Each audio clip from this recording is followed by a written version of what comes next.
boa noite. Então, tínhamos visto na última exposição, ou como quiser chamar, que a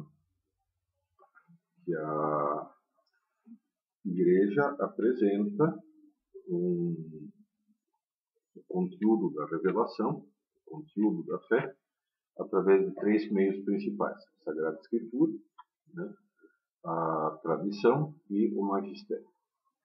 Hoje caberia começar a examinar as credenciais que a Igreja apresenta. Em primeiro lugar, portanto, responder à questão: o que tem a razão a dizer sobre esse conteúdo da revelação, concretamente a existência de Deus e as suas propriedades, né? E se isso coincide com o que a fé diz, né? Então, há dois grandes grupos de argumentos a esse respeito. Os dois são dois grandes grupos de argumentos racionais. O primeiro é o chamado argumento de Santo Anselmo. Sim.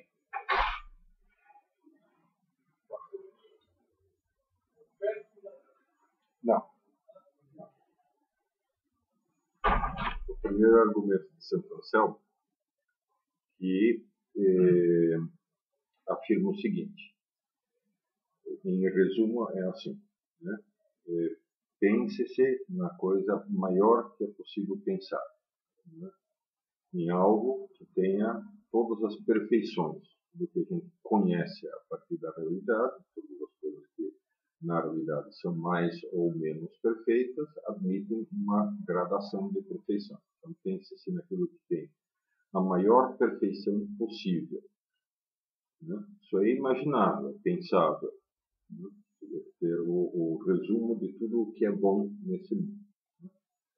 Mas, para que isso realmente pudesse ter a máxima perfeição, precisaria ter como primeira perfeição o existir, né? Portanto, esse ser maximamente perfeito tem que existir necessariamente. Esse argumento digamos, em si mesmo não é válido, né? Pela simples razão do seguinte: não é porque algo é pensável que ele é real, né? De certa forma, o marxismo foi uma grande tentativa de pensar como seria uma sociedade perfeita, né? E, ao mesmo tempo, a querer impor essa sociedade à realidade, né? E fracassou pela sua própria dinâmica, porque não é pelo fato de ser pensável que aquilo lá é real, né? Então, esse argumento não prova em si mesmo a existência de Deus. Mas, uma vez que seja possível provar a existência de Deus, isto é, saltar essa espécie de continuidade, de descontinuidade, de abismo que há entre o que é racional e o que é real, né? Se for possível saltar esse abismo, aí esse argumento se torna válido.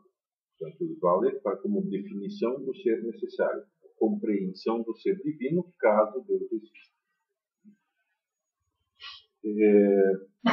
Esse argumento portanto, foi rejeitado inicialmente, foi rejeitado pela Alta Escolástica, em concreto por São Tomás de Aquino, né? Mas foi retomado, sucessivamente retomado, rejeitado e novamente retomado por Descartes, Leibniz, Kant e vários filósofos modernos. O Russell também fez uma discussão nesse sentido, etc. Muito bem.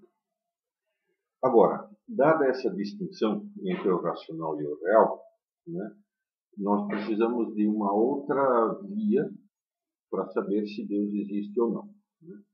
Porque São Tomás não fala em argumentos ou em provas da existência de Deus, mas fala em vias de acesso a Deus, né? Uma vez que não se trata de provar uma tese lógica, mas de concluir a partir daquilo que a gente sabe que existe, né, acerca das causas daquilo que existe. Então, por isso tem uma via que conduz daquilo que sabemos que existe ao que ainda não sabemos que existe. Mais ou menos da mesma forma que se você chegasse em casa e abrisse a porta do seu armário e caísse um cadáver lá de dentro, você não faria simplesmente assim, mas caiu. Né? A física quântica diz que as coisas acontecem por acaso, então aconteceu de estar aí. Né? Quer dizer, não, você vai dizer, não, peraí, se, primeiro, né, se é um cadáver de um ser humano, alguém o pôs aí, ele não entrou sozinho. Né? Ou então ele entrou e morreu aí dentro. Né? Seja como for, tem que ter morrido por alguma causa. Então, aí eu vou verificar se é velho, maduro, madurão, jovem, né? Depois eu vou procurar causas externas, etc, etc, etc, até, enfim, chegar à localização do assassino, como nas histórias de detetives, etc. Mas há toda uma sequência causal que eu tenho que percorrer. Né? Então, isso é o que São Tomás faz nas famosas 5 vias. Essa parte agora vai ser um pouco árdua, por isso é necessário prestar atenção e eu tenho que usar a formulação certa para não haver imprecisões. Né? Então, a primeira é a via do chamado movimento, via do movimento. Movimento, na terminologia aristotélica de Aristóteles e de São Tomás, né, significa mudança, a mutabilidade geral do universo. Então, uma das primeiras coisas que se constata quando se olha para a realidade é que ela é mutável. Você volta para a rua onde você cresceu e a casa em que você nasceu já não é mais sua, é um restaurante, virou um prédio, já nem existe mais. Uma árvore que te impressionava especialmente já foi derrubada, já virou lenha, e assim por diante. Quer dizer, as coisas estão em contínuo fluxo, em contínua mudança. Né? Quase nada daquilo que há 10 anos atrás existia continua a existir. Né? Muita coisa que não existia passou a existir, e assim por diante. Então, isso é o que, nessa terminologia, se chama movimento, a mutabilidade geral do universo. Ora, essa mutabilidade, toda mudança, todo movimento, dirá São Tomás, baseado em Aristóteles, implica a passagem de uma potência para um ato. Potência é a potencialidade de ser alguma coisa. Ato é o fato, a realidade de ser essa coisa. Portanto, né, a potência depende da natureza das diversas coisas. O cachorro não tem potência de aprender inglês, mas tem potência de comer, de crescer, de reproduzir-se, de respirar, de realizar todas as funções vitais. O cachorro não tem potência de falar, mas não tem potência de pensar, não tem potência de fazer truques, de pular por meio de aros em chamas e todas essas coisas. Ficar de pezinho e assim por diante. Né? Todas essas coisas são determinadas pela própria realidade daquilo que o cachorro é. Né?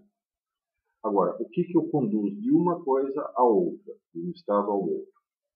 O que o leva do fato de ele poder fazer todas essas coisas a, de fato, fazê-las? Tem que haver ou outro cachorro, ou a comida que sacia o seu apetite e o faz crescer, ou ele precisa de atos externos a ele, ou internos a ele, mas de atos já presentes para fazer com que ele passe da potência para o ato. Mesma coisa no nosso caso. Temos potência para falar georgiano, por exemplo, né? É uma língua com 15 casos, não é só os 5 do latim, mas né, uma complicação, não sei quantos tempos verbais, muitos mais do que os nossos, etc. Né? Então, temos potência para falar isso. Só que para falar isso precisamos do quê? De alguém que fale georgiano na realidade, de fato, para que nos conduza do estado de podermos saber georgiano para o estado de fato, sabermos georgiano. Ora bem, então podemos generalizar isso dizendo, né, que toda passagem, todo o movimento é passagem sempre de potência para ato. E essa passagem sempre é induzida, é causada, é provocada por um ato anterior, que por sua vez, em algum momento, foi potência. precisou de um ato anterior para conduzi-lo a essa potência. E, por sua vez, foi potência, por sua vez, etc, etc, etc, e assim se cai numa regressão que é potencialmente infinita. Então, a dúvida, as explicações lógicas são ou uma série infinita de atos, né, que não teria origem, ou um ato primeiro, né, que não tem potência. Um ato primeiro totalmente ato, sem nenhuma potência. Ora bem, a série infinita, ela é imaginável, ela é concebível racionalmente, né? Na verdade, matematicamente só. Mas ela é uma contradição em termos, porque uma série infinita não pode ser percorrida. Né? Qualquer ponto que estivesse infinitamente distante dessa série, estivesse infinitamente distante da nossa situação real, não teria absolutamente nenhuma influência sobre a nossa situação real, porque demoraria infinitamente para chegar até aqui. E infinitamente implicaria um tempo que não existe, tempo infinito. Implicaria um consumo de etapas num número que não existe, porque seria um número infinito, e assim por diante. Né? Então, é necessário postular um ato primeiro. Ou melhor dizendo, é necessário concluir que há um ato primeiro, né, que está a uma distância limitada dos atos atuais, do estado atual do universo. Ou seja, né, exprimindo isso agora de outra forma, toda a realidade só se tornou realidade, é uma potencialidade transformada em realidade, em função de uma realidade anterior. E para que isso seja, para que essa série não reverta o infinito, ou seja, caia na ausência de explicação e no absurdo, eu preciso de uma realidade primeira que não tem potência de nenhum tipo, que é toda ela real, em que todas as dimensões do ser, por assim dizer, estão atualizadas, estão reais. E eu posso pensar isso em termos de cronologia, de sucessão? Pode pensar em cronologia ou sucessão, justamente porque o tempo é a medida dessa mudança. Né? O tempo simplesmente é a constatação de que as coisas mudam. Né? Então, se eu mudei X nesse período, e a coisa externa mudou 100%, houve uma diferença perceptível, e a isso eu chamo tempo. Na definição aristotélica, tempo é a medida da mudança, mais nada. Então, posso falar cronologicamente, mas posso igualmente bem falar em termos de número de etapas necessárias, ou número de graus intermediários necessários, ou enfim, tanto faz, de certa forma. Né? Mas o fato é que essa imagem do dominó que se perde na distância, em nenhum caso é realmente uma série infinita. A gente só prolonga daqui ponto real para um ponto. Você prolonga e depois diz, eu posso prolongar mais, eu posso prolongar mais, eu posso prolongar mais, eu posso prolongar mais. Eu posso ficar repetindo, eu vou prolongar mais até o fim dos tempos. Tá bom. Mas isso não explica nada, realmente. Diga. Essa série, ela é sempre formal ou ela tem alguma coisa de matéria também? Isso vale tanto para a matéria quanto para a forma. Né? Se você quiser, o problema é explicar matéria e forma nos 2 minutinhos que tem para isso, mas a matéria não existe, não é nada, sem uma determinada forma. Quanto mais você desce no grau de estruturação da matéria, desce de, por exemplo, seres humanos, fulano, órgãos do corpo, células que compõem esses órgãos, tecidos que compõem esses órgãos, células que compõem esses tecidos, moléculas que compõem essas células, átomos que compõem essas moléculas, partículas subatômicas que compõem esses átomos, etc., você vai tendo cada vez mais potencialidade, né? O mesmo carbono serve para fazer seres humanos, baleias, minhocas, pulgas, árvores e estrelas. Né?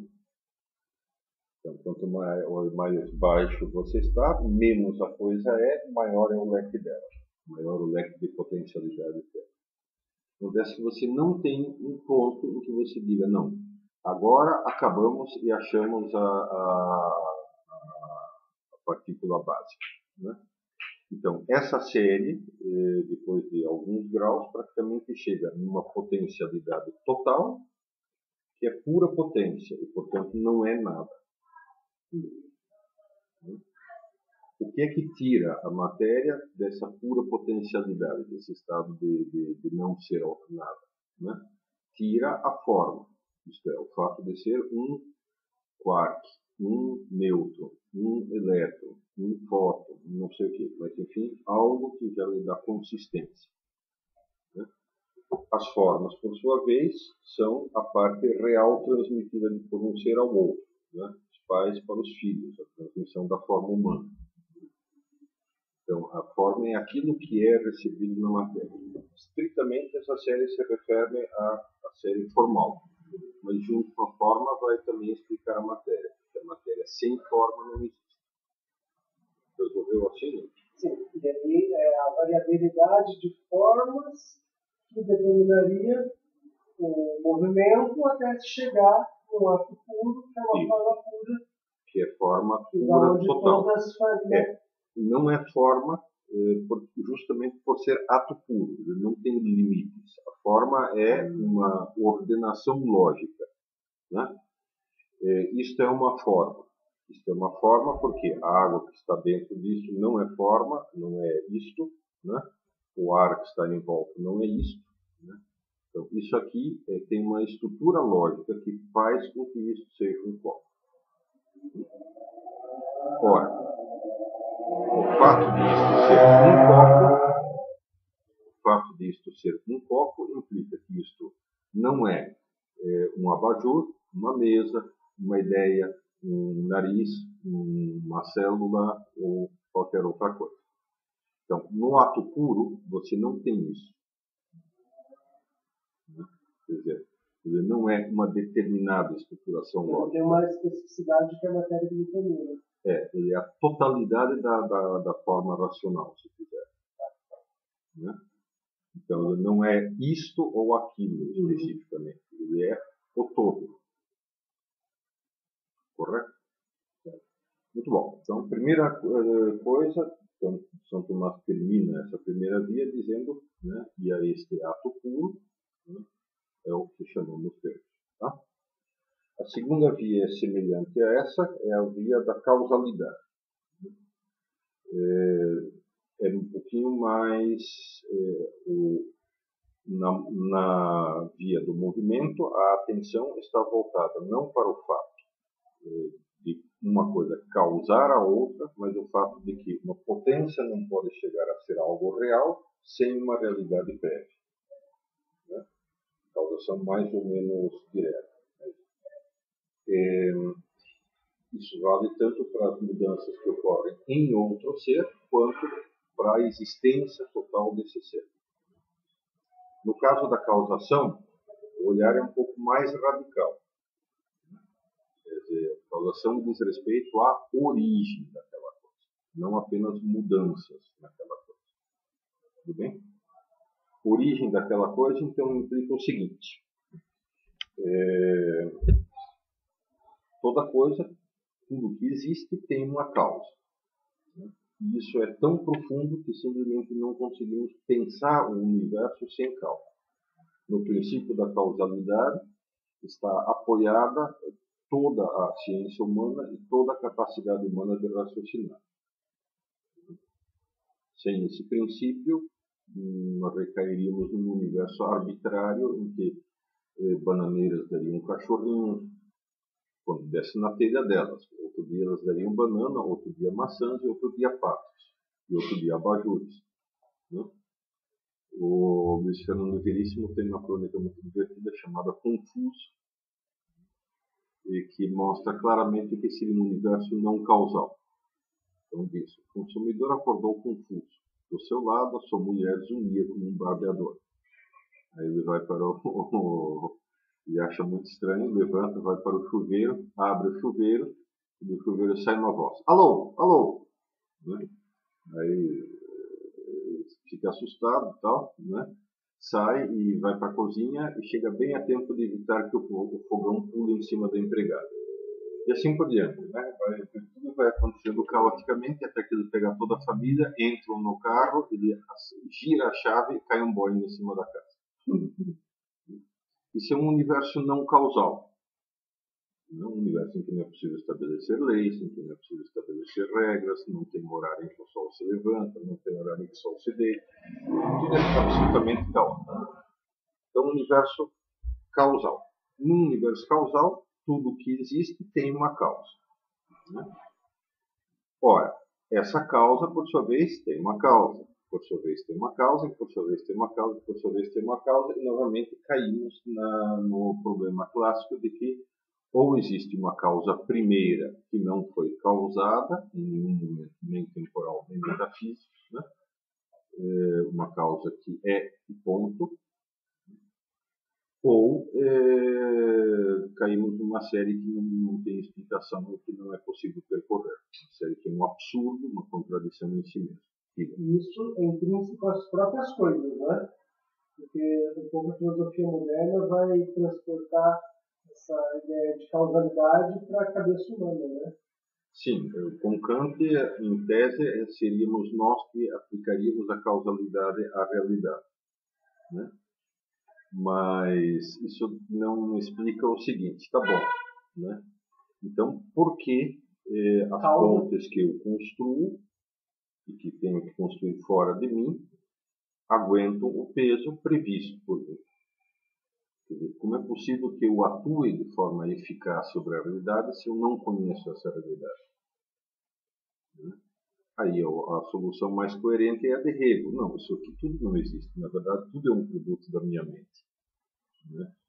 Tudo é puro espírito. Tudo é, melhor ainda, o Berkeley. Tudo é uma matrix que eu invento ao meu gosto. Mas, quer dizer, isso não altera, sinceramente, o problema central, que é, né? Então, se eu invento essa matrix ao meu gosto, né? Por que cargas d'água eu faço essa matrix causal? Porque se eu levo um tiro na matrix, eu tenho que ficar ir para o hospital, ficar costurando aquele negócio, etc. E tal.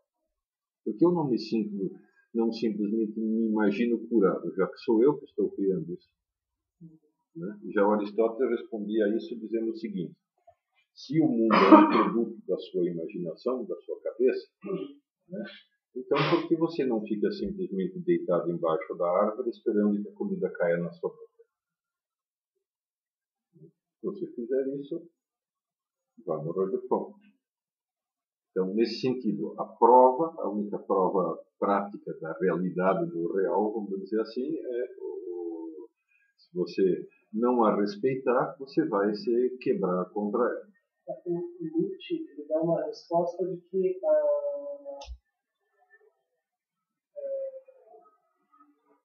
a causalidade seria uma espécie de relação de força, de força não, de poder mesmo, de que eu ordenaria o mundo de uma forma mais instrumentalizada possível para que eu possa dominá-lo, mas que de fato não teria encontrado a causalidade, não. Que a causalidade é minha e eu a imponho à realidade. Quiser, exatamente. Né? Bem que o que eu digo os nazistas que seguiram essa filosofia. O que eu digo o próprio Nietzsche, que acabou abraçado com o pescoço do cavalo, né? E passou os últimos anos de vida como um repolho na sua cama. Né? Que raios de imposição da própria vontade sobre a realidade é essa? É uma pretensão que chega a ser quase ridícula. No fundo, é uma prova daquilo que dizia Aristóteles. Né? Tá, se você não ordena o mundo, Se você ordena o mundo, então por que você não fica tranquilo?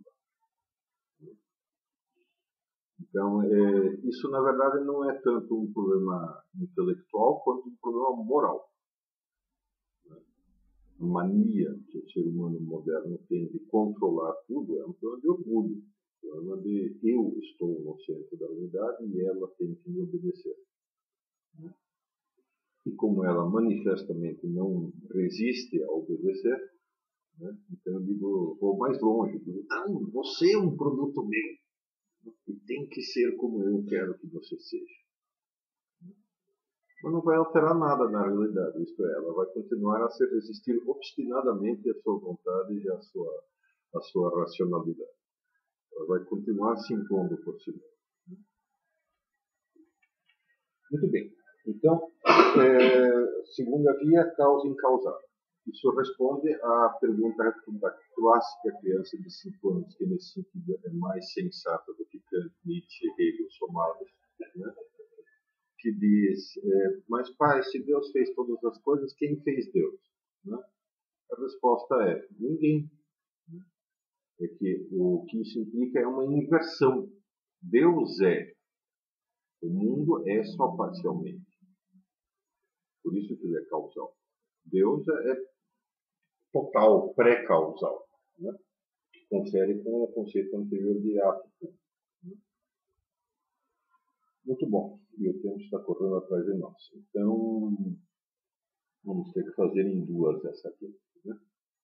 Mas vamos então à terceira, a quarta via, né? Pulamos a terceira que deixamos reservada para a próxima aula porque é a mais plena e completa. A terceira é a via que todo caboclinho conhece. Né? Ou seja, qualquer ser humano, praticamente qualquer, por mais pouco a cultura que tenha, ou por mais, por assim dizer, primitiva que fosse a sua cultura, né? É o argumento mais acessível, o argumento mais difundido, de fato, que é o seguinte. Pela nossa observação, mais uma vez, a matéria não tem capacidade de se dirigir a um fim. Ela não tem uma ordenação a um determinado fim.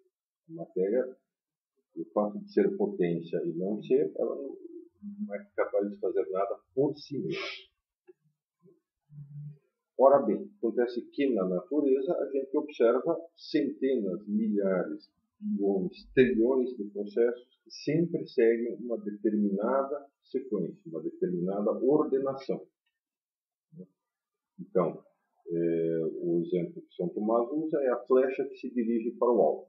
A flecha por si mesma, evidentemente, não tem capacidade de ir para o alvo. Ela não sabe o que é um alvo, ela não tem intenção de ir para o alvo, ela não quer ir para o alvo. Ela é totalmente passiva nessa matéria, né? nesse âmbito. E a mesma coisa acontece com praticamente todos os processos naturais. Os processos decorrem de uma maneira que é finalística, sem que haja uma razão para ser finalística, sem que ele mesmo, o processo em si, consiga determinar, né, por que ele vai para esse fim.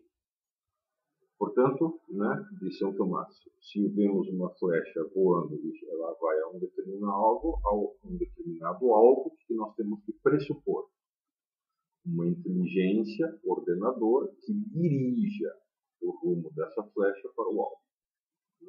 Se vemos um universo que procede ordenadamente, né, tem os 1000 tipos de ordenamento que você quiser. O fato de as estrelas e toda a abóbada celeste girar em torno da Terra. Ou, se quiser, a Terra girar em torno do seu eixo. Fisicamente é indiferente. Né? Ou o fato de haver um ciclo anual. Ou o fato de as plantas serem o desenvolvimento de uma estrutura helicoidal. Ou as milhões de estruturações matemático-geométricas que há em toda a natureza, etc. Isso são processos que revelam ordem, né? Ou o fato de determinadas reações sempre se processarem na mesma direção, etc. Né? Então, essa ordem do universo, né, é a que pressupõe uma inteligência que guie e dirija esse universo como um todo. A formulação popular desse argumento é, né, bom, não é possível que esse troço funcione tão direitinho, tão regulado, se não há alguém que tenha organizado. Esse é o argumento dos filósofos iluministas também, né? Voltaire, por exemplo, com o seu Deus relojoeiro. Que Deus teria primeiro ordenado o universo e deixado o universo funcionar por conta própria dele. Né? Deu o pontapé inicial, estabeleceu as regras da partida, deu o pontapé inicial e depois foi para as Bahamas descansar um pouco. Né? E não se interessa mais pelo mundo. Mas, então, se o universo é ordenado, né, mais uma vez, é necessário que haja uma inteligência. Mais uma vez, para você conseguir negar esse argumento, você tem que, assim como o da causa incausal, você tem que negar toda a ordem causal, ou seja, tudo aquilo que a gente observa e todo o modo como a gente funciona normalmente. Você tem que inverter todo o jogo. Né? Mas sempre de maneira que range. Sempre de uma maneira que não funciona, não bate, deixa a pessoa sofrer as consequências. O último ponto relativo a isso é o seguinte. Se por um lado há uma inteligência que ordena esse universo de uma determinada maneira, e por outro há uma outra inteligência nossa que de uma maneira lenta, parcial, laboriosa, vai captando a ordem desse universo, então, de certa forma, né, há uma connaturalidade entre a inteligência emissora, a inteligência ordenadora, e a nossa inteligência receptora. Portanto, há um encaixe entre a inteligência de Deus e a nossa. Isso é uma consequência que São Tomás não tira, mas que é bastante óbvia. E, num certo sentido, toda a estrutura do universo é como se fosse uma linguagem, um texto escrito para que nós o decifremos. Em certo sentido, a ciência, né, é interessante ver como Francis Collins, o pessoal, por exemplo, que decifrou o genoma, ou os matemáticos falam na linguagem de Deus. Né? Por mais que para eles seja apenas uma metáfora, mas eles estão tocando justamente essa convicção fundamental. Que por trás da matemática, da ordem do mundo, há uma inteligência que é connatural e que se comunica com a nossa, como se fosse pela linguagem das coisas. Isso, por sua vez, permite vislumbrar, não provar, mas vislumbrar que Deus é pessoal. Porque a pessoa está apoiada fundamentalmente na racionalidade. Animais não são pessoas porque não são racionais. Têm afetividade, são emotivos, têm uma empatia conosco em ampla medida, muitas vezes. Né? Ou nos encaram de outra forma. Né? Bois, em geral, não são muito empáticos,